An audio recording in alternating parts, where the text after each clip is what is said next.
I'm Denzel Mensah, And I'm Heidi Priebe. and today we'll be continuing our series, diving into all eight of the cognitive functions.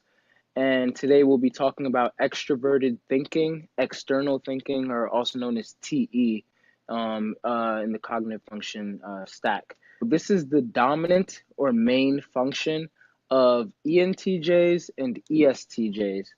The auxiliary or second function of INTJs and ISTJs, the tertiary or third function of ESFP and ENFP, which is what Heidi is, and then the last function or inferior function of INFP and ISFP.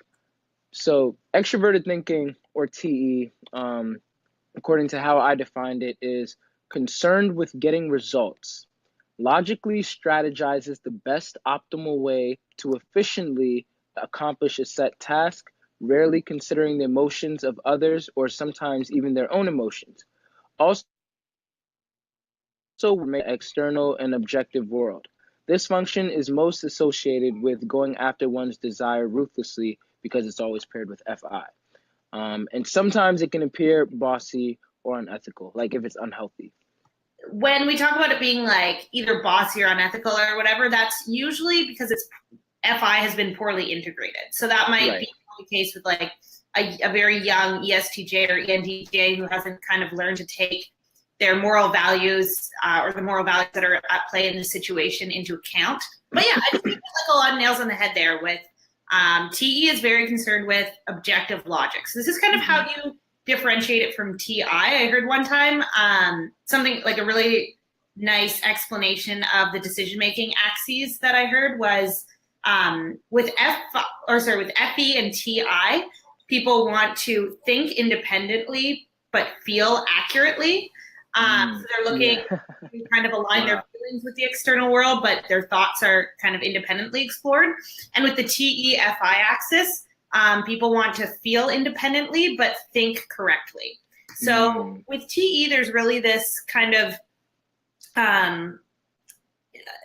assumption, I guess, for lack of a better word, that there is an objective form of logic. So whereas TI looks at kind of like the nuances involved in logic, and how like certain things can be looked at in various angles to like make certain logical conclusions. TE is very much about going to the source and figuring out like, okay, there is a one most true fact here. How am I going to find it? Or you know what? It might not even need to be the most true, but it needs to be the most applicable and the most relevant. So they're looking for what logic can be applied to the situation at hand in order to achieve a desired outcome. So it's very much focused on the end goal. The same way like FE is focused on, you know, sure, there are a lot of nuances to emotions and those need to be explored, but it's focused on how can we use emotion, emotional expression in order to create the end goal of harmony or whatever the end goal is. With TE, it's the same. Like there's, you know, a lot of logic that they understand could be explored and experimented with, but at the end of the day, they're looking for the most logical way to do something that they want to do or to achieve something that they want to achieve. So it's very results oriented, like you said. Like TE kind of works backwards from a goal. Like it identifies, here's what I want. What do I need in order to go for or in order to achieve it? And then they kind of will pick the most efficient or straightforward path to achieving that thing. And that's kind of what TE is centered around. So when you get TE dominant types like ESTJs and ENTJs, their entire life is kind of like a series of goals. So getting to the next place. And often like, you know, they'll achieve one thing and then they're already looking at like, how can I make this bigger and better? Or how can what am I going to focus on next? So seeing that really intense goal orientation is a very strong indicator of someone who's using strong TE. One of the main ways that I identify TE users are they have this way, how can I even put it into words? They just seem to always know what to do. They just seem to like look at things and like they know like, okay, we have to arrange the bags in this order for the most efficient, traveling, or we have to spend our money in this way so that we can have, this by the end of that, by the end of the month, or we have to do this, we have to do that, like they just things just click to them like so quickly, like what they need to do. And kind of like what you were just saying with FE versus um yeah, like it's kind of like FE where like we don't like look at all the nuances of emotions. Like I know that there is, like anger, but an FI user would know like there's like several different types of anger, which I'm not trying to explore all of that. I'm just looking at that one broad concept of anger. In the same sense, I believe that TE, in comparison to TI, like you just brought up, TE isn't as concerned. It doesn't necessarily ignore the process of, the facts to lead, end goal or that information, but it's looking to bring that information into action. Like, okay, what do we do with this information? How can we use this information? Usually they're not the ones who just like learn for learning's sake or like just like keep things, unless if that's more for like their perceiving function, which may be SI or NI. But usually they're trying to use logical information to carry out a set goal or a set task in a certain order. And they're usually who I would see is like the go-getters. Like even the ESFP, who has TE as their tertiary function, like we were talking about last week, they go after what they need. I always laugh when I watch a certain show, The Blacklist. Harold Cooper, he's an ESTJ, and he always is like, oh, he asks everyone like in the task force, like, okay, so what's going on?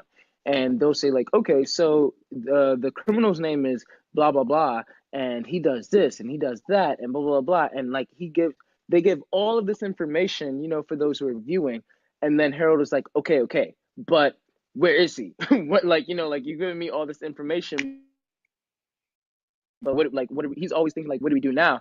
So finally, when they give the information, like this is where he is, he's like, okay, you go do this, you go do that, you go do this, and get there.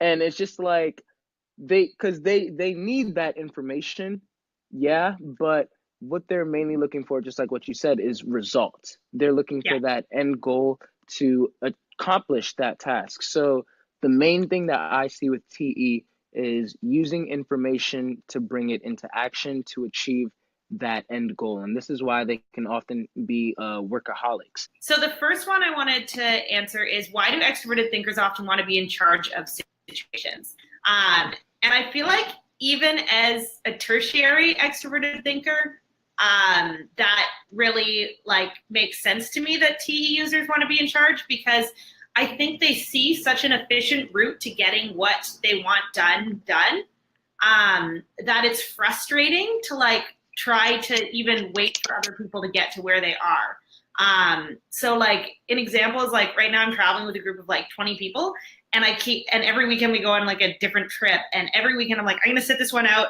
in terms of planning, like I'm gonna let other people plan it because I'm always the one to plan things. And then like halfway through the week they'll just be like all these like vague plans thrown out, but no one's taking action on anything, and I'm like, okay. And then inevitably, like every single time by midweek, I'm like, okay, I see exactly what we need to do to just make this ball get rolling. Like we need to email this person, book this, and do this. So we need to like, here's the 3 steps we need to take for each of them. We can be done it within like an hour and a half if we would just take action on it already. So I think there's like a frustration when you have TE because you see the very direct route to what needs to get done. And if no one's doing it, you're like, okay, well, I'll just do it. Or like, and I'd imagine that drive is incredibly more strong if you're a higher TE user than I am, because it's my third function. It's not even first or second for me. But I personally like feel this sense of like, oh, let's just do it when like something needs to get done,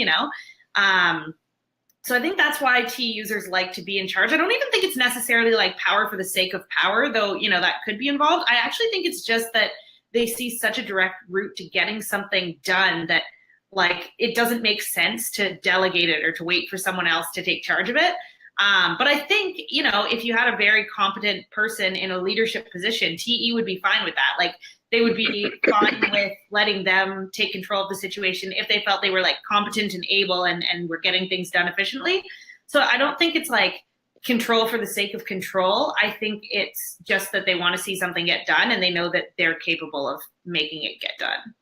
My answer to that was literally just going to be that users, it's so obvious to them oftentimes what we need to do that they just want to be in charge pretty much for the sake of everybody else and for themselves. Like if they see things not being done correctly, or if they see like an easier way to do something and they know that they're capable of doing it, they're just like, it's kind of like that mom or that dad that's just like, let me do it. You know what I mean? Like, because they know what to do, they know how to do it. And a TE user, oftentimes, like maybe this won't be the case all the time, but oftentimes, if they don't know how to do it or what to do, they're not going to try and be in charge. If they feel like somebody else is more competent in that area, they'll be like, yeah, sure. I coach, I do life coaching, and ironically, 2 days ago, I had to help type a new client of mine that I have, and I knew her type, or I had a very good guess of her type by the while we were texting, just because of like how we were texting and everything, like how formal it was pretty much. But then when we got on the phone, within the first like 15 minutes, I was like, yeah, I'm pretty sure I know what your type is, and it was ESTJ, and a lot of the things that she was, knowing about typology and everything. But one of the things that she said was, she's often in charge. She's very like organized, and to her, it just makes so much sense. Like why people do things wrong. She finds herself correcting people a lot of the time, and I laughed because I was like, that's the stereotype that ESTJs usually have. Like you're doing it wrong, and oftentimes if an ESTJ tells you that, you kind of are, because they just, or maybe even you're not doing it wrong, but you're making things harder for yourself. You're complicating it. They can find such an easier path for you to just do it. And this also goes like the ENTJ. Like if you're trying to accomplish goals, I feel like the ENTJ is like one of the best like personality types out there to like help you with that follow through, because they just know bang, bang, bang. Like, okay, this is what you have to do, and this is what you have to do, and this is what you have to do. And they just go after it like that. So yeah, oftentimes T users, they seem as if they are always wanting to be in charge, pretty much for the sake of everybody else, like for their own good and for their own good. Like they can't just sit around watching people do things wrong when they know that they could do it better for everybody else as well. Yeah, more efficiently, I think, is like the word that comes to mind there, because it's like, yeah, the way TI users approach a task, for example, it's like they like to kind of explore and like figure out if there's other ways you could do it, even if they know from the get-go, like this isn't necessarily what's the most efficient right now, but maybe we can find a way of doing it. And I think that that's where sometimes tension will develop between TI and TE users, because the TE users just kind of like, here's the most efficient way to do it, let's do it. And that doesn't mean they won't experiment. But they'll do kind of like only the experimentation that is needed in order to discover the most efficient way to do it. So yeah, it is a very logical function. It's very, it really, really strives to be objective. Like TE really wants to remove itself from like, as much as it's entangled with FI, it really does try to remove itself from subjective influences and kind of look at like what is absolutely objectively true, what can be trusted, and even like, when dealing with its own emotions, TE is really good at kind of like taking a step back and looking at and being like, how do I manage myself and my own emotional circumstances better, by looking at what is objectively true in the situation and like how we can, how I could like make concrete changes in order to make there be a new objective truth. So yeah, it is, it's definitely a very logical function, but it's the way that it's logical is so different than the way that TI is. Like, it's just night and day the way their reasoning happens. I guess we're done. Cool. Well, we're at time, but as always, thanks for tuning in, asking so many awesome questions. You guys were like on fire with your questions today.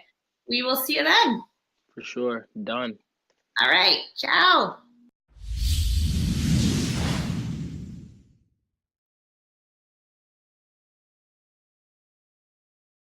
I'm David Bowder, CEO of SPASIGMA. Every day, each of us is surrounded by a great diversity of people, and indeed, personalities. Some people we find it very easy to relate to.